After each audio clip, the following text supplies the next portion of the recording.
ഇന്ത്യയുടെ സാമ്രാജ്യത്വ വിരുദ്ധ നയം കോൺഗ്രസ് കളഞ്ഞുകുടിച്ചതായി മുഖ്യമന്ത്രി പിണറായി വിജയൻ. സാമ്രാജ്യത്തെ പ്രീണിപ്പിക്കുന്ന രീതിയിലേക്ക് കോൺഗ്രസ് മാറിയെന്നും അദ്ദേഹം പറഞ്ഞു. കോഴിക്കോട് SFI അഖിലേന്ത്യാ സമ്മേളനത്തിന്റെ സമാപന ചടങ്ങിൽ സംസാരിക്കുകയായിരുന്നു മുഖ്യമന്ത്രി. കോൺഗ്രസ് തുടങ്ങിവെച്ചത് BJPക്ക് അധികാരം ലഭിച്ചപ്പോൾ വീറോടെ നടപ്പാക്കുന്നതായും മുഖ്യമന്ത്രി പറഞ്ഞു. സാമ്രാജ്യത്വ വിരുദ്ധ നിലപാട് സ്വീകരിച്ചുകൊണ്ടാണ് മുന്നോട്ട് വന്നിരുന്നത്.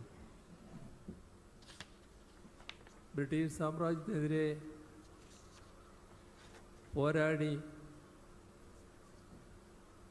സ്വാതന്ത്ര്യം നേടിയ രാഷ്ട്രം. സ്വാതന്ത്ര്യാനന്തര ഇന്ത്യയിൽ അധികാരത്തിൽ വന്ന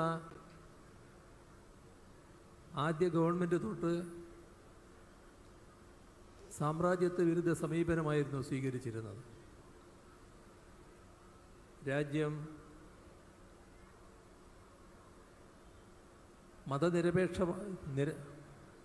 നമ്മുടെ രാജ്യം ചേരിചേരാ നയമാണ് അംഗീകരിച്ചതെങ്കിലും